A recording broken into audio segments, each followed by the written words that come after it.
Hi, Miss Meltreader here with your lipid notes. So let's get going on these.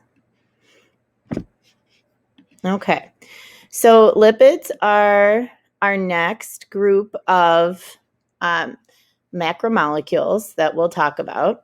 And lipids they kind of have a loose definition. So they're all kinds of molecules, but they have one main characteristic, and that is that they are hydrophobic or insoluble in water. This is going to include things like our animal fats, plant oils. They don't call it plant fats, even though, same thing. Waxes and our steroids. Even though steroids aren't going to look anything like our fats, they are still nonpolar and hydrophobic, and so they're classified in the lipid realm. And what really makes them that lipid is that they have a high proportion, so a lot of nonpolar, so no charge, those linear C to H bonds, and we'll see that as we go through. Okay, so fatty acids are not identical. It's not like where we had all sucrose is the same or glucose is the same. So fatty acids are not identical. Their chain length varies depending on what it's in and where it can be found. There are two main types, and you've probably heard of them before because of like just eating things and health awareness, and those are saturated and unsaturated fats. So your saturated fats, they're not going to have any double bonds between the carbon atoms, which we'll see in the next slide in the image. That's going to make them pretty stiff and straight, and they're going to have a higher melting point. Usually come from animals. Those are going to be things that are solid at room temperature. Now, these are usually solid at room temperature, okay? And these are the ones that are a little bit worse for you. Then you have your unsaturated fats, which are the ones that are usually from plant origins. They have a lower melting point, because they have one or more double bonds in those carbons, which allows them to be a little bit more flexible.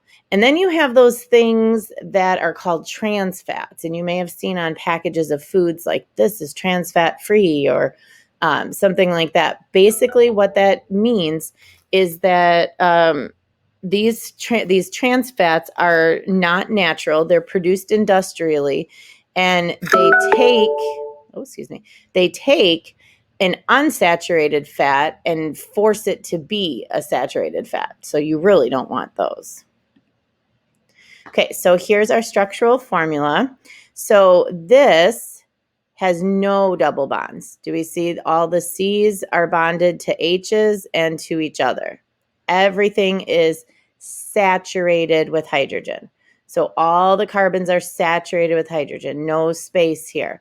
This is going to be pretty solid in its structure. Those are the ones that'll be at room temperature, they'll still be solid. Here we can see in our space filling model, these are more loose, and that's going to create that liquid or less solid at room temperature. And we can see that the carbons aren't all saturated. We got some spaces here where there's no hydrogens. Okay.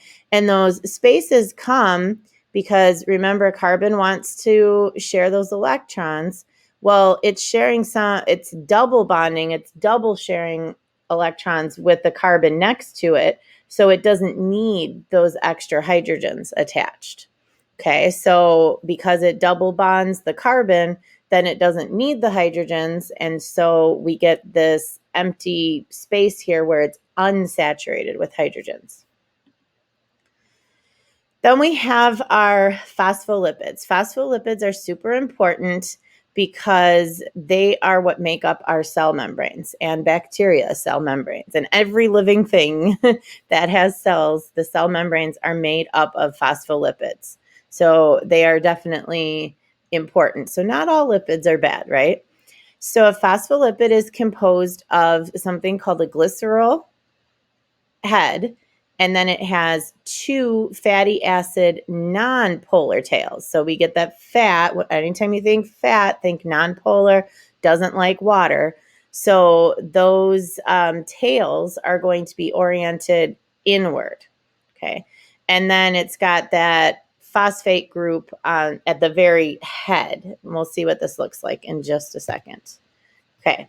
So this is kind of how most people draw the phospholipid membrane, a bunch of these lined up together. Here's your phosphate head right up here. Here's the glycerol. And then here's your fatty acids.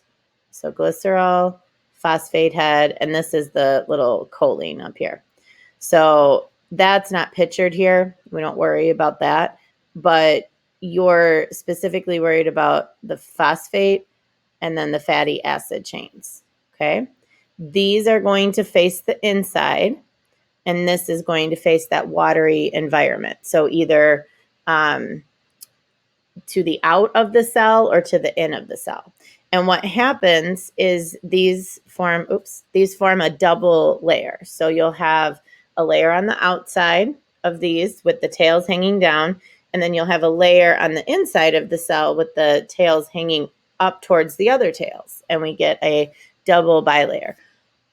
Don't worry, we will cover this in a lot more detail in our next unit because we talk specifically about cells and cell membranes. Okay, the one other thing that we need to talk about are these micelles. And what's really cool is if you put these little these little phospholipids into water, they will automatically orient so that all of their tails are facing inward and protected. Those hydrophobic, nonpolar tails, they don't want to be exposed to water. So they'll just naturally orient so that those phosphate or charged polar heads are on the outside. It's kind of a cool thing that we could do. And here's the picture of the phospholipids. Forgot I had one in there.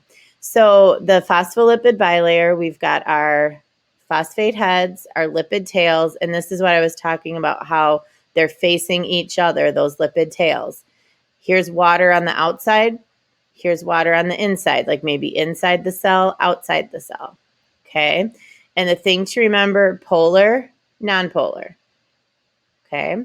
So the polar part is going to want to orient towards water, and the nonpolar part wants to turn inward. We assemble lipids in the same way we've assembled carbohydrates, and then the same way we've assembled nucleic acids. It's just slightly different in its structure. Okay. So if we're still going to do dehydration, we're still going to make one water for every bond that's made. And in this case, we're taking the H off of a glycerol and the OH off of the fatty acid. So this would be a single fatty acid. If we have all three of these bonded, it would be a triglyceride. Okay, so here's our glycerol, here's our fatty acid, and here's the removal of each of the waters. So we removed 3 waters, and then we end up with this structure. Okay. So I hope that helped you understand lipids a little bit more, and I will see you next time for protein.